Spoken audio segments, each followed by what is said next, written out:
hard over the last 22 months. Matt, do you know what that is? I'm losing all sense of. What 22 months is? Well, I know what 22. It's almost 2 years.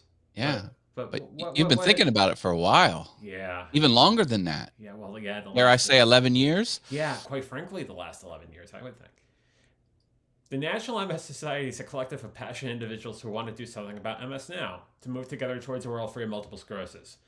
Multiple sclerosis is comprised of unpredictable and often disabling flare ups of the central nervous system. Such flare ups disrupt the flow of information within the brain and between the brain and the body. The National MS Society is the largest private funder of MS researchers in the world. They're investing more than $1 billion to date. MS stops people from moving, but the National MS Society exists to make sure that MS doesn't. To contact the National MS Society, please call 1 800 344 4867. Once again, 1 800 344 4867. Or go to their website at nationalmssociety.org.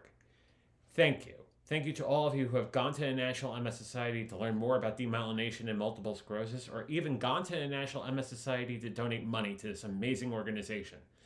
It touches me and over the 1 million people in this country who have multiple sclerosis in so many ways. And we appreciate all of you. And on that, it's time to talk.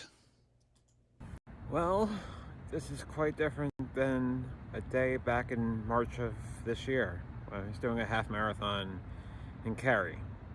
This is Portland. There's going to be a lot of people here.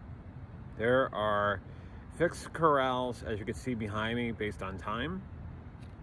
There will be two races going on at the same time. The half marathon and the marathon will start at the same time. The marathoners on the right, the half marathoners on the left. And it's supposed to be a warm day today. The race time is at 7:10 a.m. Pacific, 10:10 for those on the East Coast. And the way I'm running, which is not really a run at all, more like a walk jog, it'll probably take me about 6 hours. The closest pace is a 5:20, 5-hour-20, so I'll be lining up with those people. But this is happening. I'm doing a marathon. This is my first one. So I'm just looking to finish. That is my goal, is to finish this. What an incredible day. What an incredible trip this has been. Anyhow, here we go. We start at 7:10. Bye.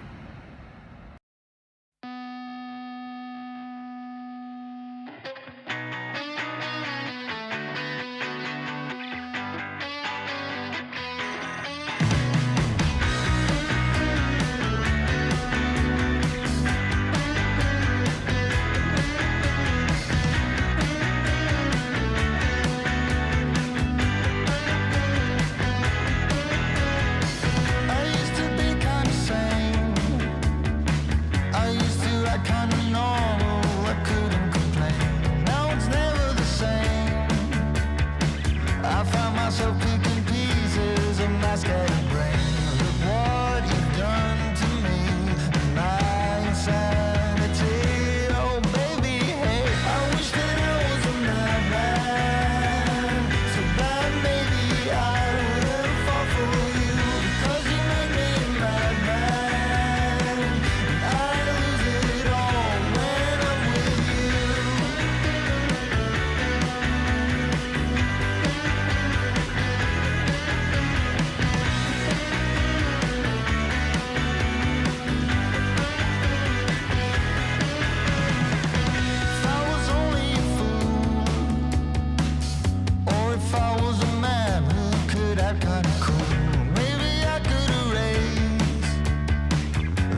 done did it.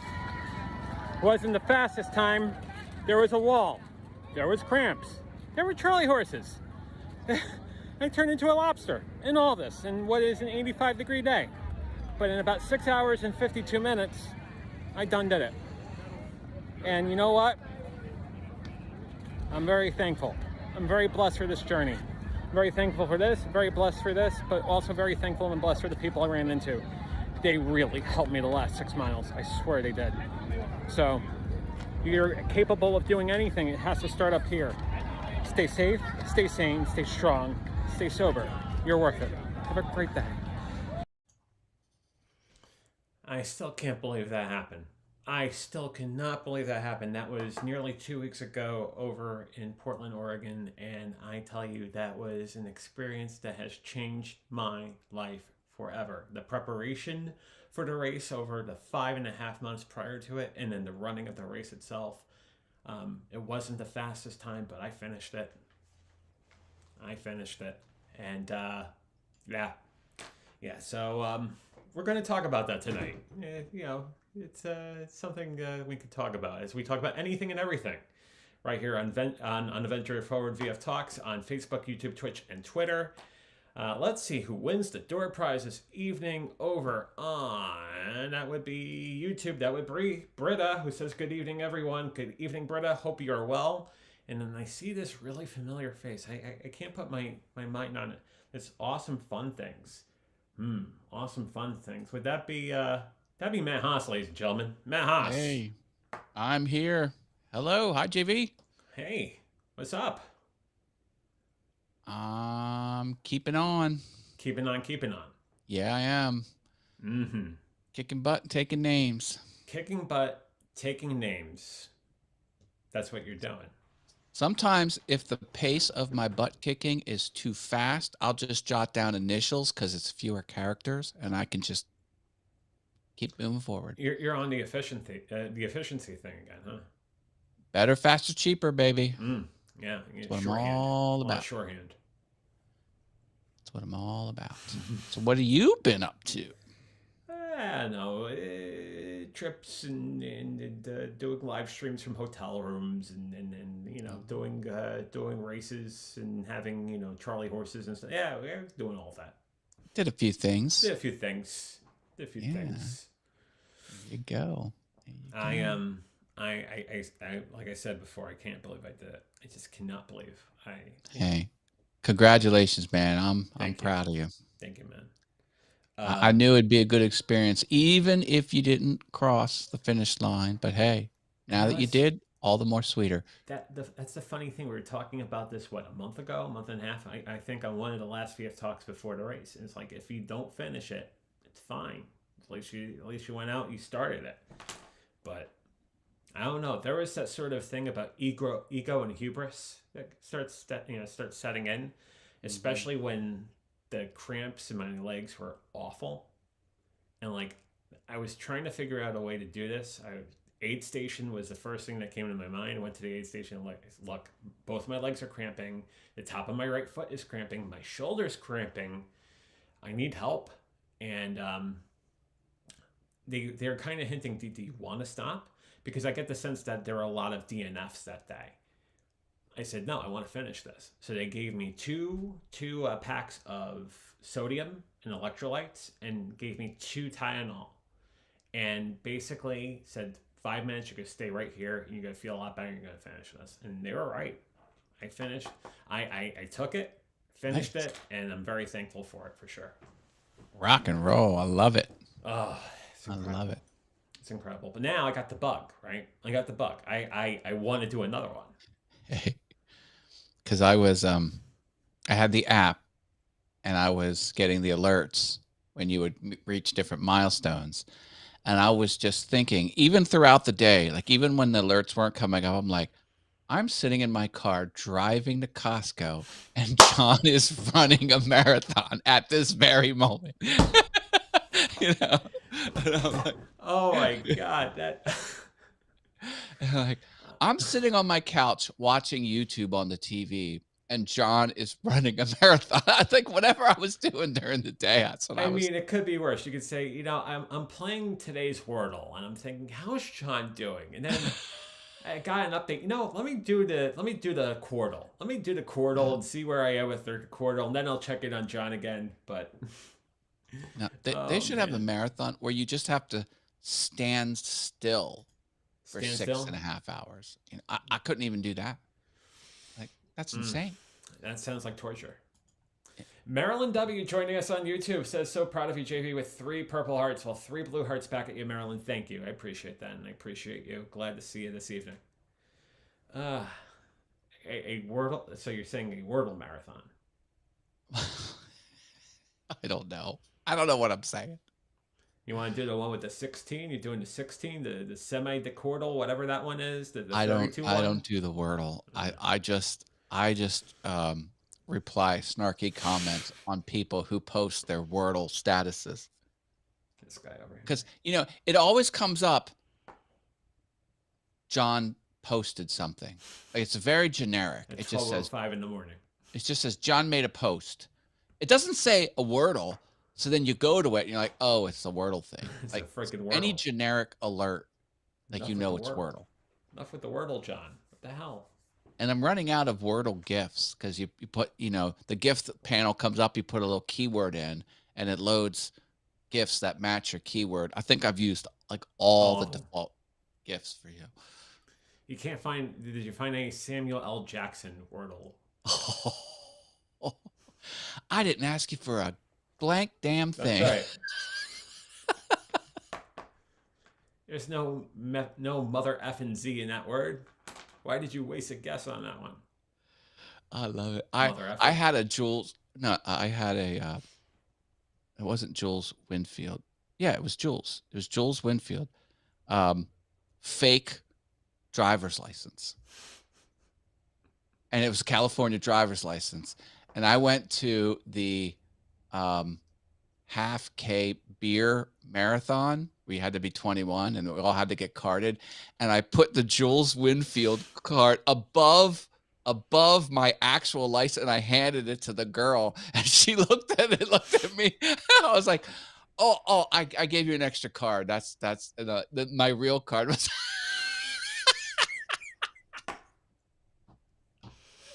Jules Winfield. Oh man. We have Stuart Video joining us on YouTube. It says, hey, Stu, how you doing? Hi, Stuart. I got it. Yeah. The amount of Samuel L. Jackson memes that are in your collection is starting to be more than museum-like collection. It is just. I'll put this out there to the audience. If you find any Samuel L. Jackson memes, just send them to me via Messenger. Like, you don't have to post them publicly. I love Samuel L. Jackson memes. I love it, especially ones with Jules Winfield or something that has the mannerisms of Jules Winfield. Because it's not like the old days. Send a self-addressed stamped envelope too. Like even like dumb memes, like computer memes, like when the little clippy pops up and says, "I see you're writing in Word. Would you like to use the thesaurus?" And then the picture is Jules Winfield, and the caption is, "I don't remember asking you a blank damn thing." That's what you think when computers prompt you to do something. For a second, the Yeti was in danger, wasn't it? Yeah. Facebook was doing that. Like, Facebook was starting to recognize your patterns, and it would say, "I see you haven't texted such, or you haven't messaged such and such in so long." And I was like, I don't remember putting that reminder in. Here, I realized it was just suggesting I take actions based on my, and every time I was like, "I don't remember asking you for haven't ordered Domino's in 13 days. I found the preference. I turned that sucker off. Laura joining us on YouTube, who says, "Hello, Matt and John," and she says, "Hello, Robin. Matt and John." She said it twice. We got Robin's Buys and DIYs over on YouTube. It says, "Hi, Matt." Laura's over there too. Hi, all the fun people are popping in here. Love it. And Robin wants to make an announcement. She got her handle. Yay. I love it.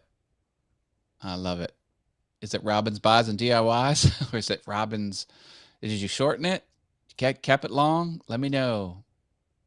That's Acquiring your attempt at it. If it went through, I think it'd be good. And then there's the handle for Laura. So there you go. Hey, for my Matthew Haas channel, don't go to it. There's nothing there. It's public. You can subscribe if you want to. But that's the Robin one they was gave me wondering just something, for by the having a way. Gmail account. I got the handle Matthew Haas. MATTHEWHAAS. I was impressed. And we leave the last S. That's for savings. And my awesome wood things, they dropped the 1 because my short URL was Awesome Wood Things 1. But they said your handle's ready. Here's your nice handle. It's Awesome Wood Things 1. Hit accept. I was like, no, change. And I took off the 1 and I hit return. It's like accepted. So now my handle is straight up Awesome Wood Things. I couldn't be happier. Boom. Boom. Robin asks a question. My handle is at Robin's Buys and DIYs, but if I want to change it to Robin's Buys and DIYs, I guess all capitals with the buys and the DIYs, she then asks, would it make a difference or I already have Robin's Buys and DIYs? For those that are listening to the program, you have no idea about case sensitivity here, and I did a horrible job of trying to commit that sentence, but there you go. Well, I doubt it's even case sensitive. She goes on to say, I feel people will write in @ Robin's Buys and DIYs, all one string, no spaces. I'm gonna try it with all lowercase just to see if it works. Yeah, it works. So you can capitalize it however you want. Oh, that's worth a ding, isn't it? There it is. Of course. It's case insensitive. That's the correct term. See, Robin, you get dings for that. That's what we do now. We got dings. We have the technology. Yeah, we got single ding. And we got ding and all its cousins. What a happy family, huh? Mm. That's way too loud for my going deaf ears. Are you having problems with your ears again? Oh, I've never not had problems with my... That's the thing with ears. They never get better. They only degrade. You can never turn it around. And only in some rare cases can you. Do we have a live reach for Miracle Ear coming up? I don't know. John, your mic sounds different. Maybe wrong mic. Uh-oh. What? Robin's Buys and DIYs also says, so what I'm wondering is, if someone else chose Robin's Buys and DIYs, all capital letters, they won't get it, right? Correct. You have it. You have every cap or lowercase iteration of that term. And is your microphone set to your desk mic or is it the default laptop mic? I'm not saying anything. Sounds different now. I'm not saying anything. We're just gonna... Stuart, thank you for improving the show. Stuart, you can apply one pat of the shoulder behind your back that is applied by yourself. Yeah. And you can buy yourself coffee tomorrow morning. And pat yourself on the shoulder again the next morning. And then maybe take yourself out for breakfast or something. That sounds like a great morning. Stuart, you should do that.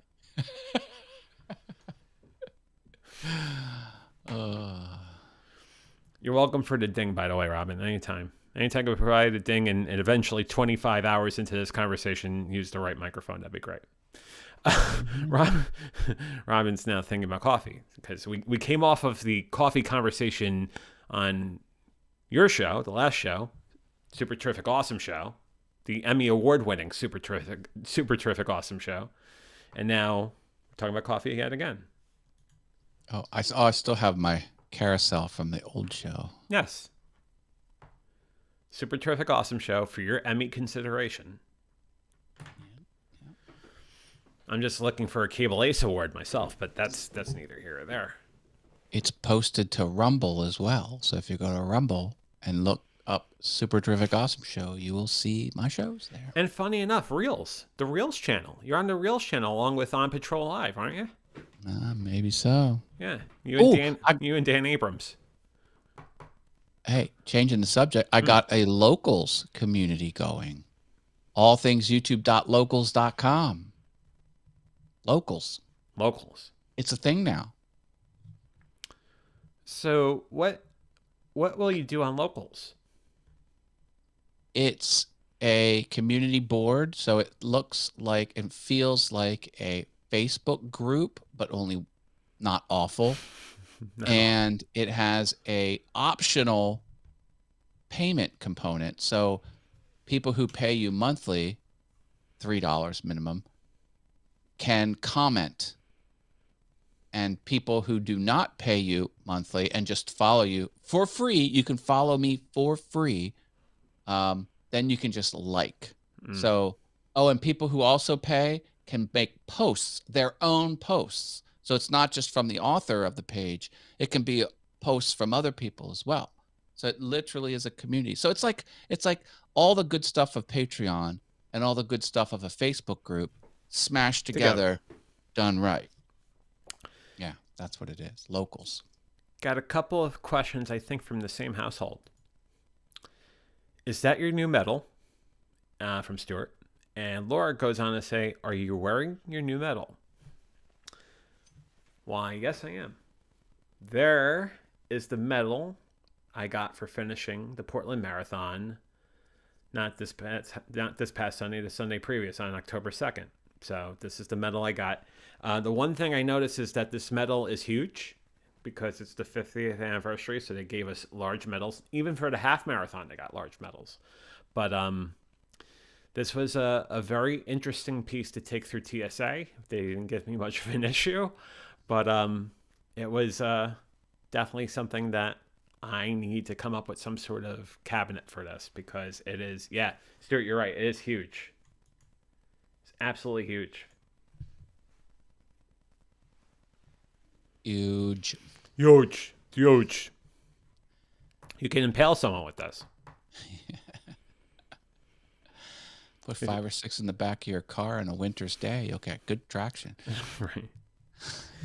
I wonder if someone shot these sort of medals at my legs on mile 10, maybe I wouldn't have had all the Charlie horses. I don't know. Now, the question about the race that I know is burning in everyone's mind. How many bananas did you pick up?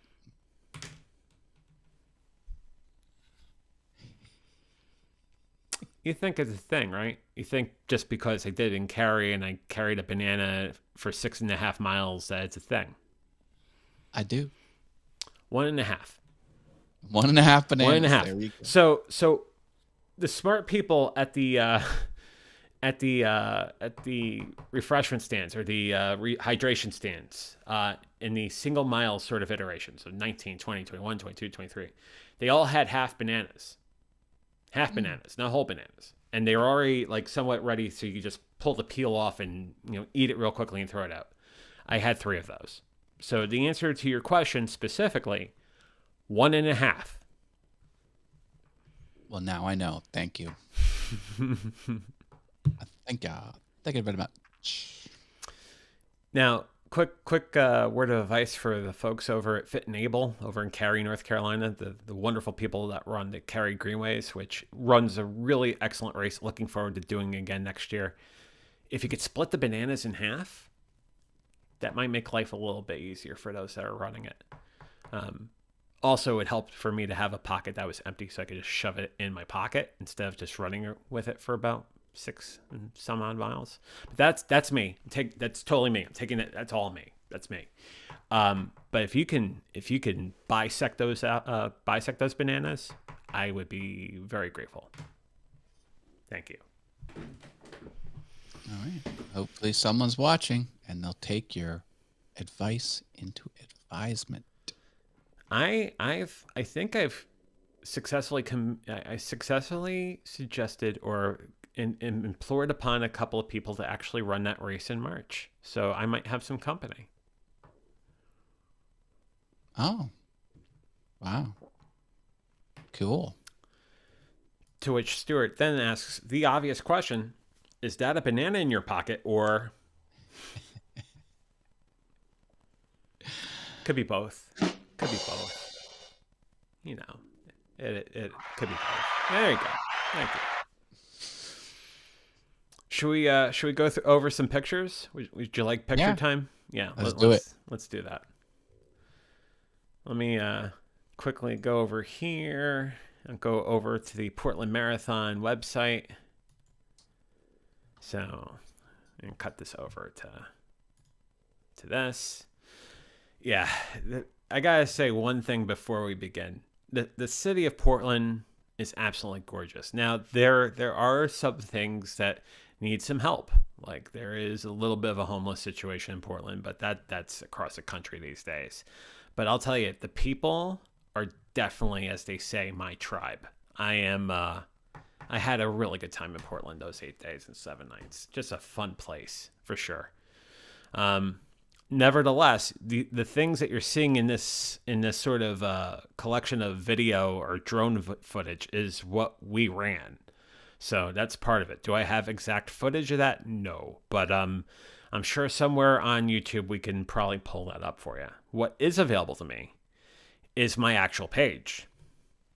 So if you go to portlandmarathon.com and you put in my bib number, which was 7490, you get all of this time. Now, one thing you'll notice is my time is 6:44:45. In the clip that we played before this episode, I said 6:52, and that's because that was the gun time. But the time that counts is the chip time, the time that your bib actually crosses the start line versus the time that your bib actually crosses the finish line. So that was 6:44:45. I think dyslexia is setting in a bit with me because I keep on saying 6:44:54. No, it's 6:44:45. Here's some rankings. So the pace, basically liken it to the cramping towards the end or at mile 12 onward, was 15 minutes, 26 seconds. I definitely know I could do better than that, but you know what? I finished it. So there it is. By the way, before I start going through this, Matt, thank you for your comments during the race. So as we talked about before, you have the capability of sending the runners messages as they're running the race and giving them words of support. And everybody who sent me words of support, thank you. Thank you very much. It really, really kept me going. And I'll tell you, there are some points where my legs were really, really hurting me. And then hearing that Matt sent a message and Laura sent a message and Benny from work sent a message and all of you sent messages and Paul Burke, co-host of the show, also sent messages. I mean, like, I am very thankful for all of you, and you definitely helped me along. So much, much, much thanks. Some timing points. This is all up there, but you can see that they're timing every single thing. The 5K I ran in 34:30. So I got out of the gate like a house on fire. It ended up being very slow after a while because my legs were cramping, but the first 5K I did fairly well. What's your pace there, Matt? You said what, 40 minutes for a half mile? 20-minute half mile. 20-minute half mile. See, now I truly think you could run faster than that. I know I can. I just walk. I walk on the treadmill just to keep the heart moving. Just. So we're gonna go through these pictures. Some of these pictures are strange. Some of these pictures, I have no idea why these pictures made the cut or how they got in there. But we'll go through each one of these. So there is my result certificate. There's all the times there, which I should probably make a picture of that and get it framed. But there it is. And then if I could figure out why Ecamm is okay, let's move this out of the way here. Work in progress, guys. Work in progress.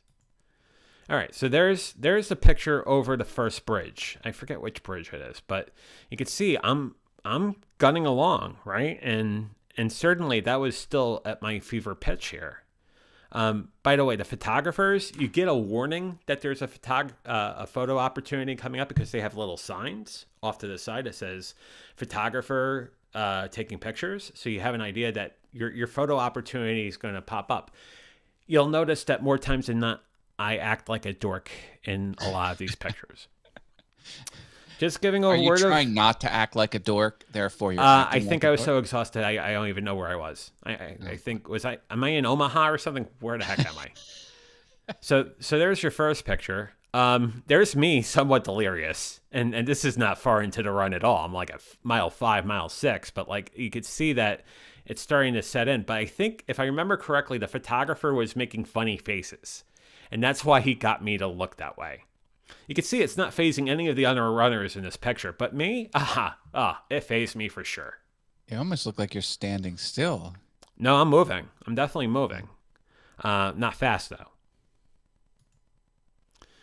Here I'm moving again after I realized that the photographer was just doing that to everybody.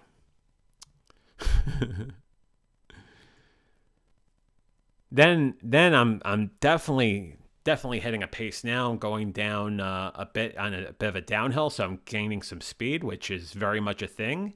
There's a lot of hills in this race. When you get a downhill, it's like Christmas. Literally, it's like Christmas. You can see I'm trying to pick it up a little bit. I'm trying to use midfoot strike here. That's why the footing looks a little different. I'm not going full width there. And that said, I realize I have a gait problem. It's one of the things I talked to my sports medicine doctor about this afternoon. So, fully aware. It was starting to heat up. You could see I'm turning into a lobster, as I said, after the race. The lobster effect was starting to set forward in me. It was just very interesting for sure. Here's the second bridge, and now I think I hit a bit of a second wind because I'm gunning it over that bridge a bit. And when I say gunning it, we're talking 5 miles per hour tops. Not fast at all. Good enough to get to. Sure. I got a question for you. Is there anything to the idea of positioning yourself on the road to where you can cut down the number of steps because you're not taking corners wide? You know how you can... I don't know if I'm explaining that correctly, but I'm sure like if you drew a line on the whole marathon, there would be more distance if you were on certain parts of the road and less distance if you were on other parts of the road. Body-wise, I'm supposed to be somewhat slanted forward. That's the one thing, which I wasn't doing real well. The second thing is, positioning on roadway/sidewalk becomes strategic, especially when they were cutting us over for detours. There are some situations where I'm hopping on a sidewalk because... well, there was stuff going on in the main road, and that's the only place I can go is up on a sidewalk, which to see a sea of people heading up on a sidewalk, that happened a couple times. But yeah, there's something to be said about that as far as positioning. Nevertheless, it's your time over the sort of timing point, and the timing point stretches across the entire road and then some.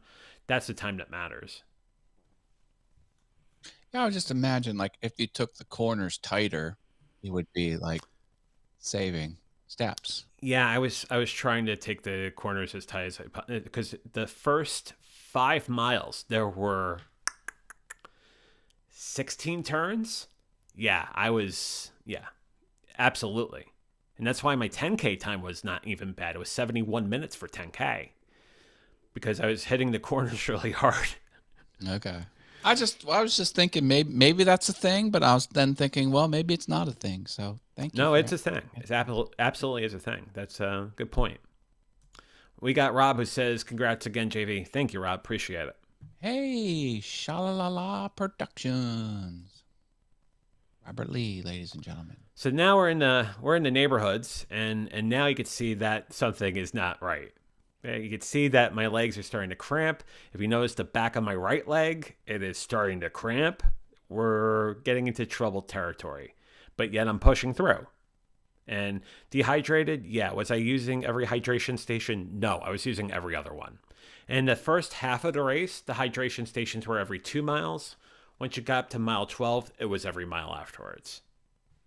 Are there bathroom breaks along the Yes, way? every hydration station had porta potties. I see. I think one of the mistakes I made, to be honest with you though, is at the second hydration station at mile 4, I stopped to use the restroom, and I should have continued going, because I think that moment of just relieving myself, you could fill in the blanks there, I think cost me, and I think my cadence wasn't as good off of that break. Interesting. Okay. Another picture from that particular, I think now we're at mile 9 or mile 10, maybe mile 11. Now I'm getting close to the back end towards Reed College, not in Reed College yet, and now my legs are hurting really bad. Didn't hit the aid station yet, but yet here I am still pushing through. Another picture of that, because, you know, when someone's in misery, let's get 2 pictures. Yeah. 3 pictures. Notice that I was wearing a brace. I was wearing the brace on my left knee because the left knee is where all the problems began. So the brace on the left knee was probably the best thing I could do. And I'm actually glad I did that. This is what I was talking about, community, finding 5 or 6 people to help you. Here's a picture of 4 out of the 6 of us.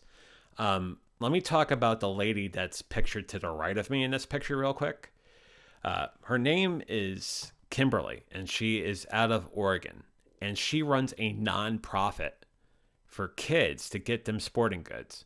And it's for kids that may not have a lot of financial means. And it's a place where she sells basketballs, or not sells, she just gives basketballs and sporting equipment. It's called the OC Locker Room. And what I'll do is after this VF Talks, I'll put the link for it in the comments. Please, if you get a chance to, look her up. She's an incredibly nice lady. She is running an incredibly nice cause. And I got to say, she is someone that was definitely a rock for me the last 6 to 8 miles of this race. I told her my story about the 312-pound weight loss, talked about everything I've gone through in the last 3.5 years. She told me her story about the OC Locker Room and that sort of nonprofit effort that she's doing, and how she kept on saying, and I'll believe it when I see it. But she said that this is the last marathon she's running. But I have a funny feeling she's going to run it again next year. I just have a funny feeling because she's run 4 of them previously. So definitely competitive, definitely a really, really nice lady. And quite frankly, all the people that I was huddled around with the last 6 to 8 miles, the group of 6, you see 2 of them in this picture, but there was a person of note. There was an 82-year-old gentleman who was running, I forget the number, it was like his 75th marathon or something. And we called him Pop. And we were worried about where Pop was. Did you see where Pop was? Anyone know where Pop is? And here he is. He is actually running faster than us. Oh, wow. So that in itself was significant, and then some. The other person that kind of reigns significant in my mind, outside of there's just a wealth of people there. It was incredible. But there was a 68-year-old man who had a picture, basically a sign on the back of his jersey that had a hazmat symbol in it. And it said, "Don't mess with me. It's my birthday." Mm-hmm. So, and he's run, like I said, he's run a double-digit amount of marathons. So, like, he's doing it for the love of running. He's doing it for the love of camaraderie. And there is something to be said about what running environments do. It brings people together. As some of you in this audience know and can attest to, have told me about off show, is how important and how incredible that community is. I got it. I realized it as soon as I was ready to run this race. when the national anthem was going off and 7,000 of us were huddled together about ready to do this. 4,000 on the marathon side, 3,500 on the half marathon side. This was a real thing. We were ready. We were ready to go. And just the energy was, if you bottled it, you wouldn't be doing it enough of a service. It was incredible. Absolutely incredible. Awesome. Yeah. There's a picture of that. So that became a thing towards the end. I ended up throwing a lot of hearts to the camera because I think anything to keep my mind just, I want to finish this thing, but I was thinking hearts. So Okay. I kept on doing this. So that wasn't the only time I did it. You'll probably see that 4 or 5 more times. Twice there. 3 times. 4 times. 5 times. Okay. The photographer realized, wow, this guy's trying to signal something. So he took 5 pictures of that. Same place. Yeah. Heading down closer to the finish, and you can see there I am in the back. I'm trying to gain a little bit of speed. And you could see how sunny it is, but how warm it was. Oh my goodness, how warm it was. 85 degrees at the high, very humid. Definitely not typical Portland weather for October 2nd. Ouch. Yeah, ouch is right. See, and I go for this full heart thing. She has it right. Just a piece. I should have just went with peace sign, but the peace sign was fantastic. Everybody has a thing. Yeah. There's never a peace sign there. There's me struggling in the back. Oh man, one more. You should not be that photogenic that late in a marathon. Right? Right? There's something wrong with that.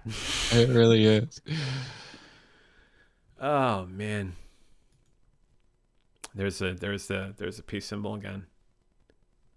So I want to make sure I got this. 27 out of 30. Here we go. Now I'm trying to I see some serious progress. I know I'm within 3 to 4 miles to the end here. Now I'm trying to pick up a little bit of a pace. Here I am trying to do the heart thing again. Don't ask me. It's just I'm going on fumes. Now I'm just waving. There I go with the heart again. One more time. One more time. One more time. One more time. Screw it, I'm running.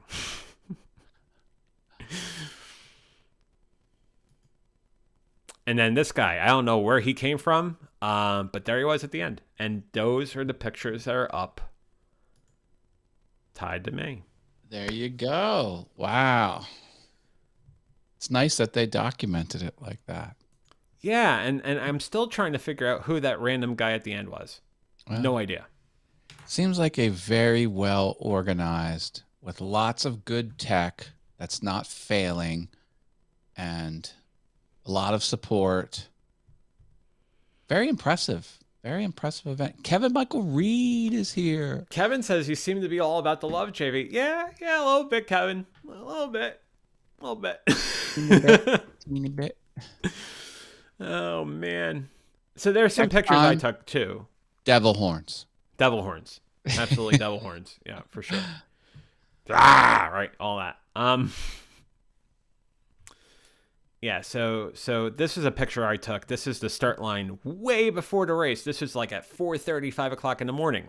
You want to talk about, adrenaline and nerves? I was there at 5, 2 hours and 10 minutes before the start of the race. Yowza. But if you look at this You were picture, sitting down. no, I was standing. I was moving all over the place. But it was such a shot to go down that finish line, down that corridor with nobody on it. And I was like, oh, man, what a picture. What a picture. Stuart says, wait, very cool. Yeah, it is just an incredible race. Incredible community. And to what you said, Matt, incredibly well done. There's your contrast, because there's all of us getting ready to run this. And like I said, there was about 7,000 of us combined between the marathon and the half marathon. All I gotta getting step out ready. for a sec. What was that? I got to step out for a sec. Okay. Matt will be right back right after this. Stuart says, we are proud of you. Thank you, Stuart. Appreciate it. Appreciate you, man. So that's the 5:30. The 5:30 is the last corral. There's no 6-hour corral. The 5:30 is the last corral they set up. So I had no other point to go outside of just far back, far back, far back. But yet you could see that there is a good amount of people hanging out by the 5:30 corral. And in a fixed corral race, what happens is the corrals go corral by corral by corral. Oh, here comes Lilo. Oh, here's Lilo. I'm going to go back to Maine for a second. Lilo has some running comments. Right, Lilo? Yeah, she's got a lot to say. She's all wound up. She's ready to run. Ready to run. She is ready to run. She's fully awake. Fully awake and ready to hit the starting line.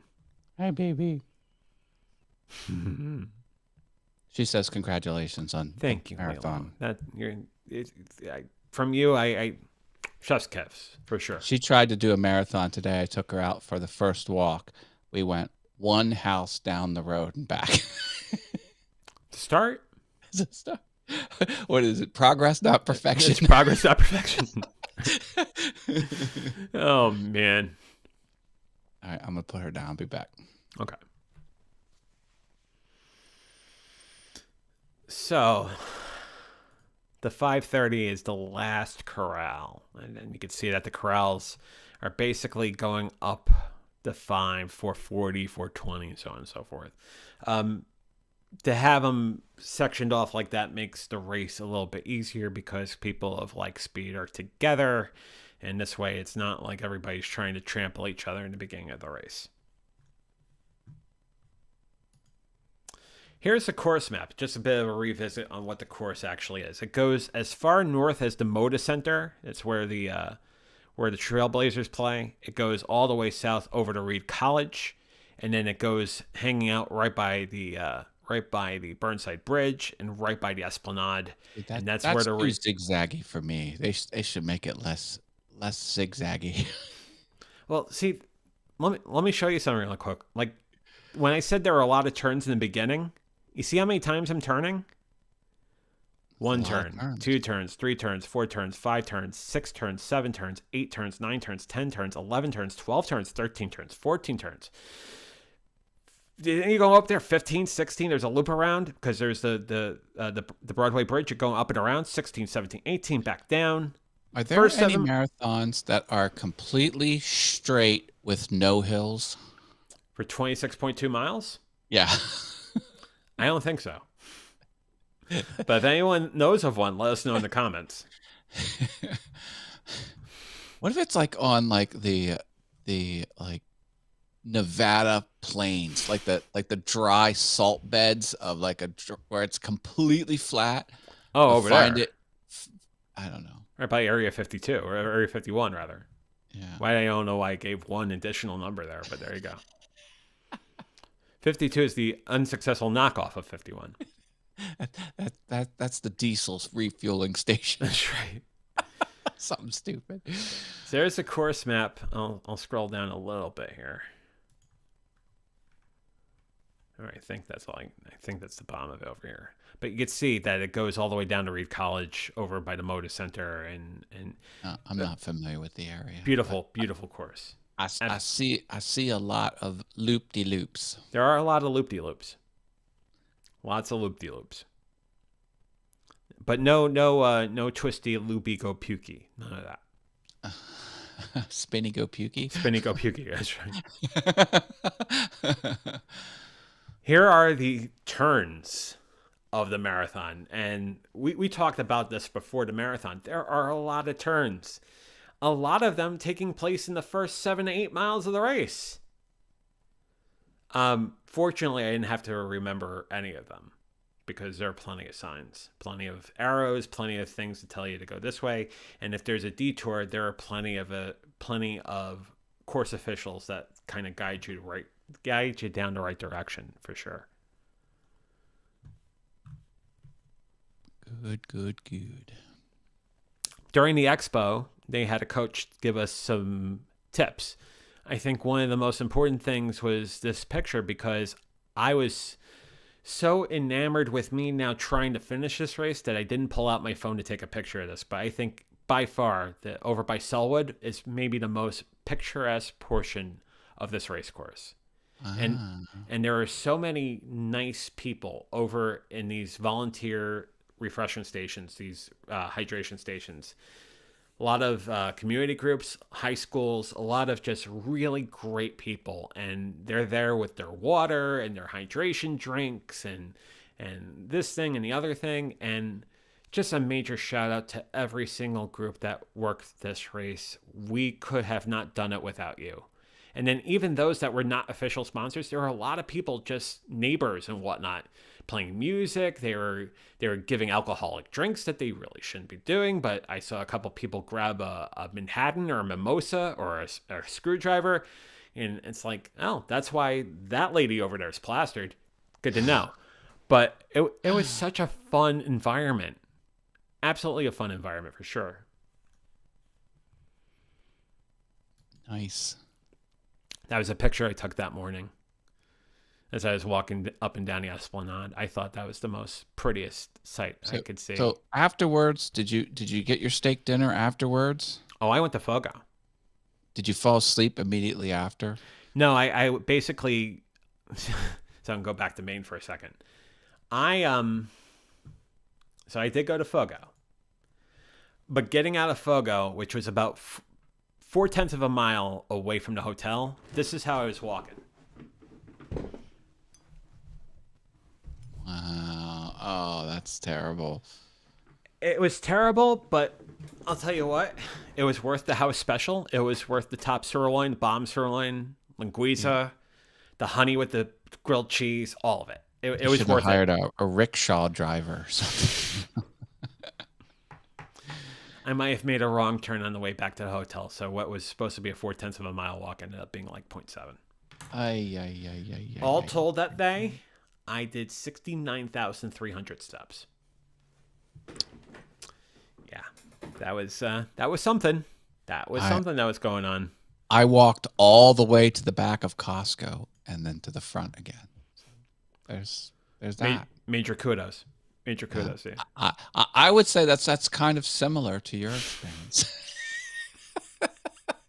Kidding. I know you're kidding. I would not be walking after 69K steps, says Kevin Michael Reed. Absolutely. I hear you, man.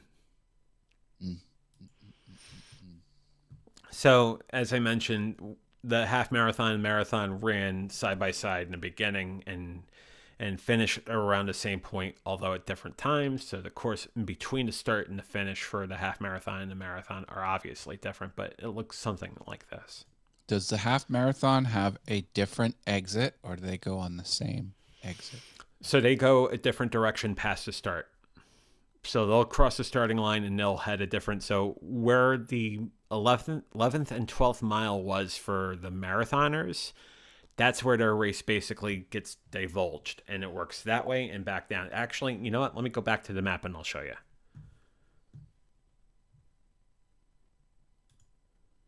Not that one, that one. So you see that there is some synergy between the two races. And you see that the red line is the half marathon and the white line is the marathon. And you can see where the red line goes towards the end of the race for the marathoners, but off of the start, one goes one direction, one goes the other direction. Got it. Laura asks, can you run with the dog? Or you can run with the dog. She's telling you can run with the dog. You can run with the dog. Okay. Sign me up. Well, my dog will stop and like put every dry leaf that fell on the ground in her mouth. So, like that could hamper my performance. Is Is Lilo particular about what kind of leaves she's attracted to? A certain color, a certain kind? From what I can gather, she's indiscriminate about what she will pick up and eat. She eats it all. Equal opportunity. She digs in the grass till there's dirt, and then she eats mouthfuls of dirt. I don't know what's wrong with this dog. We got Chris Nealon over on Niantic River Woodcrafting saying howdy over on YouTube. Chris, hope you're having a great evening, my friend. Hi, Chris. Good to have you here, my friend. To which he says, woof. Yeah. Woof. Yeah. So there's the kind of paired up in the beginning there. Half marathon to the left, marathoners to the right. Got it. There is the 5:30 corral, 5:30 corral, the last corral that is basically grouped together. That's basically where I stood, although I'm slower than the 5:30. I'm more like a 6. 5:30 corral basically has you at 12:35 a mile. Got it. And there is the sign that everybody wants to see. There is the mile marker for the 26 miles. When you cross that, all you know is you have 0.2 of a mile left. You have 1,000 feet left. 1,000 feet. Mm-hmm. You can do it. You can do it. All right. That's the marathon. Congrats. Thank you. Danke. So I have races planned. I have a 5K I'm planning to run on October 30th. I have a 10K I'm running on November 6th. I have another 10K that I'm running on January 7th over in Central Park. That a certain member of this Venture Forward VF Talks audience knows full well which race that is, because I'm going to be running it with Laura. Nice. So I'm looking forward to that. And then the reason why I'm doing the Central Park run is because I'm trying to do something called the 9+1 program. So you have to run 9 races and then volunteer for one. And if you could do that, then you have qualified for the 2024 New York City Marathon. And for me, that's a huge sort of goal because my cousin Ian, has run 7 New York City marathons. And my dream is to run a New York City Marathon with my cousin Ian. So. Oh, wow. Wow.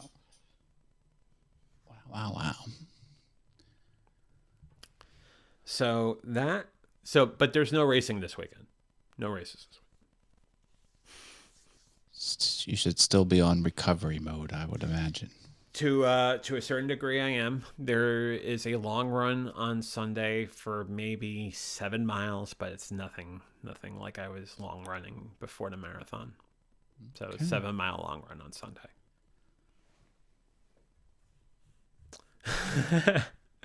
Chris says, my dream is to run to the bathroom. He doesn't ask for much. He's a simple man, that Chris. Yeah, Stuart, 7 times. My cousin Ian is an amazing guy. He is absolutely amazing. I hope to have him on the show at some point. I know I keep saying it and our schedules never work out well, but I would love to have my cousin Ian on the show at some point to talk about how he got into running, how he got into the marathons, but also, the sort of life lessons he's learned running marathons within the New York Roadrunners and whatnot. So. Good deal. I'm doing something very interesting tomorrow. What's that? I'm going to go float. Yeah, I saw a comment come through on Super Terrific Awesome Show. Something about, I don't know. Explain what's happening, please. So I'm going to be going into a float tank tomorrow, which is full of sea salt and Epsom salt, and it has about 1,000 pounds of pressure. And you're just to zone out and float in this tank for about an hour. And it's supposed to basically relieve you of impurities and whatnot. But it's supposed to be very relaxing because the room is set somewhat like a sauna, but not really like a sauna. So it's a little bit temperate. But it looks amazing. And I'm definitely doing that tomorrow. How can there be pressure with you floating on the surface? It's coming from the bottom. The bottom of the tank. pressure? Pressure. Pounds per square inch? I don't know if it's PSI, the one thing that the person... How do you apply pressure in a body of water with an open top? No idea.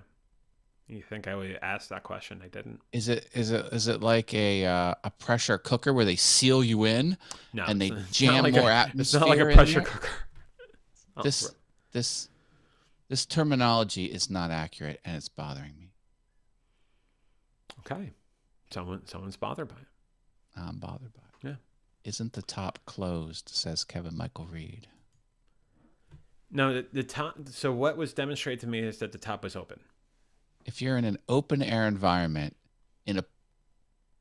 with a body of water and you're on the surface, how does pressure play into this? I need to know. Yeah. You can follow up. Chris says if I want to get rid of impurities, I schedule a colonoscopy. Oh, you went muted. Did I mute myself? Yeah, you muted yourself. You're good now. You're good. If I want to get rid of impurities, I will schedule a colonoscopy, Chris says. And Kevin says, please document it. All right. I'll tell you what. This is special BF talks from the pool side. This is what we're going to do. This is what we're going to do. Matt, since you're curious about this and we want to get answers, I'm going to actually go behind me because I have a brochure and I will find an answer. And Matt, you're going to entertain the fine folks for about 90 seconds. I'll tell people what I'm doing tomorrow. There you go. And I'll be right back. I will be installing a new flush mechanism in my toilet. Fun times at the Haas household. I might also go to a hockey game in the evening. And I'll probably go to Hershey Park and get a Halloween-themed milkshake because yum. And I might play some piano as well. Well, I think the piano thing is going to be good. Yeah. Just keep going. I just looked this up right now on their site. Yep. I have a turbo flushing mechanism that uses the pressure of the water line to store energy in a rigid tank.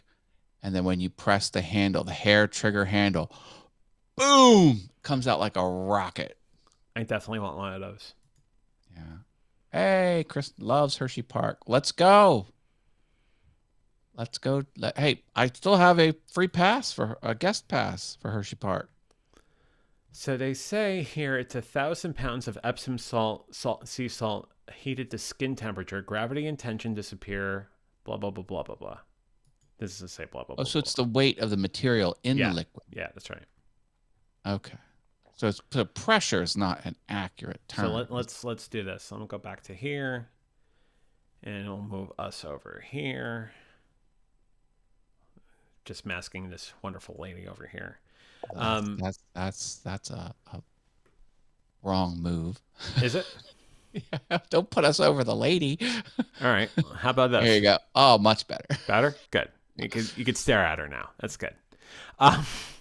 That's holistic healing method that provides immediate relief from pain. It helps eliminate stress and promotes restoration of mind, body, and soul. It's also known as restricted environmental stimulation therapy, or REST, or sensory deprivation therapy. It's using Epsom salt baths. The lady that was talking about this yesterday also mentioned sea salt, but I don't know, maybe both, who knows. You're familiar with its healing properties. Uses 1,000 pounds of salt and 10 to 12 inches of water heated to your skin temperature, which gives you a natural buoyancy to float effortlessly. The float experience gives your mind the sensory deprivation needed to relax, restore, and recharge, and can be used by anyone with chronic pain conditions, an athlete looking for muscle recover, or even a sedentary person. Why can't I say that straight? That's okay. Now, don't answer this if you don't want to, but I'll go for it. How much does something like this cost? $7,000. Thank you. $90. $90 for 60. Okay. I guess it's worth a shot. Yeah, 4 private suites, each with a float pool, allowing you to relax in a sensory input controlled environment and soak in the saturated water. If you never floated before, recommend 60 minutes for the first time. For deeper relaxation, you could choose 90 or 2.5 hours. It's like the Black Sea. Pretty much. So full of salt that you float in it. And they are not a sponsor, but I'll give them a shout out. Divine Float Spa is in Exton, Pennsylvania. And I will give as I was asked to, I will give a report about it on the next VF Talks next Friday. All right. And then knowing you'll probably come back with a discount code because you'll probably be a sponsor. They'll probably sponsor the VF Talks. Yeah, I should ask for a discount code. That'd be great. Affiliate code. You're going to be an affiliate. Yeah, affiliate code Venture. You're a YouTuber. You got to start acting like a YouTuber outside of YouTube. You got to work these angles here. Matt, you know the story. It took me 45 years for me to start acting like John.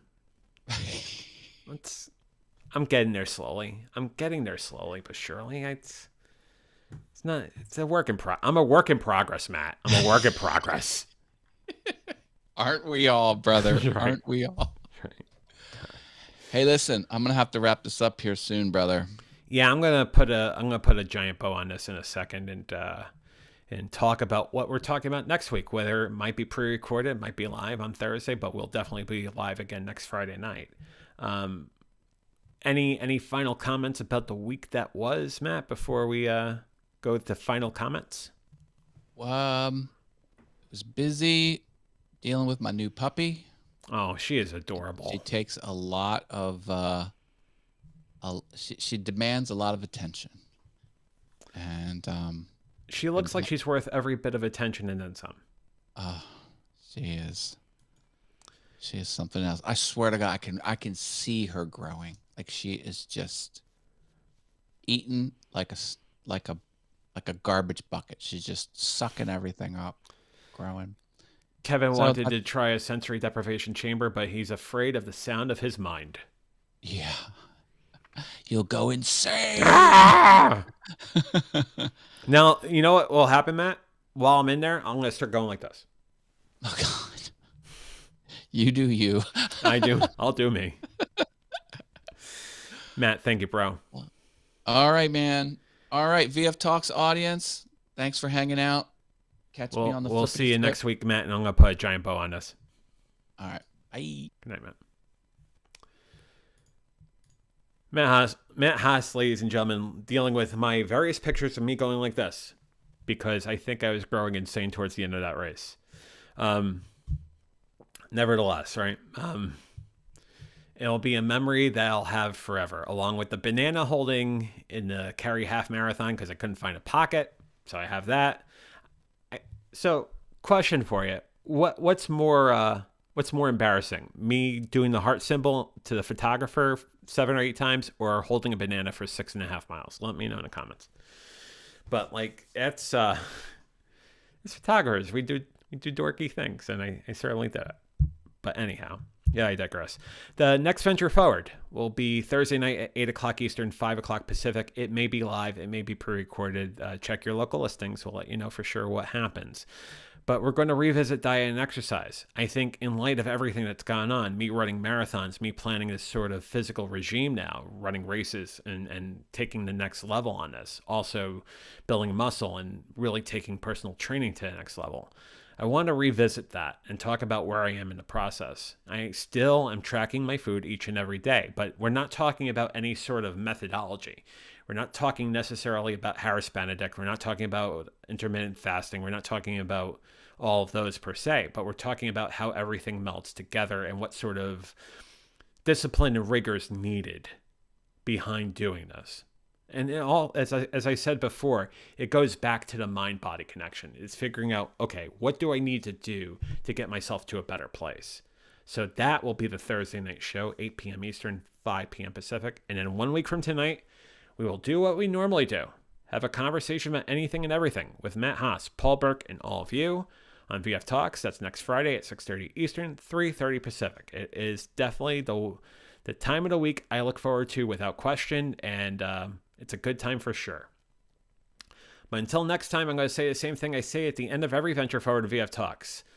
Stay safe, stay sane, stay strong, stay sober. You're worth it. Have a wonderful weekend. I love you all, and fly, be free.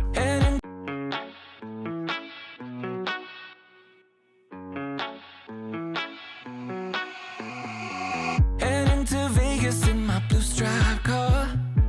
She's riding shotgun and she looks like a star. Yeah, she's got the style that makes you think she's made out of gold. She says she likes it better when we go off-road. Yeah. I'm gonna make it worth your while. I'm gonna make it worth your time. Gonna make it worth your while. When she's with me, we're like superstars. Windows roll down, radio on. I think we could go far. We don't need money. We can skip that part. All I want is her to be with me. She's got a ticket to my heart.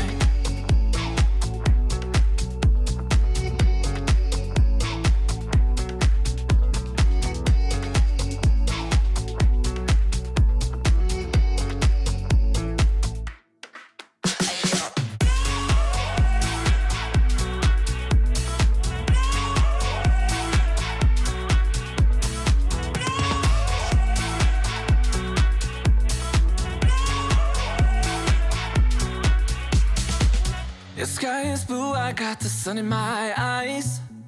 It can't get better than when she makes that smile. Yeah, she's got that style that makes you think she's made out of gold. She's turning up the volume on the radio. Yeah. I'm gonna make it worth your while. I'm gonna make it worth your time. I'm gonna make it worth your while. When she's with me, we're like superstars. Windows roll down, radio on. I think we could go far. We don't need money. We can skip that part. All I want is her to be with me. She's got a ticket to my heart.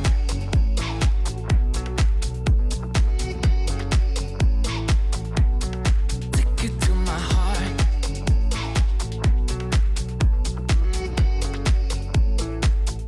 1, 2, 3, 4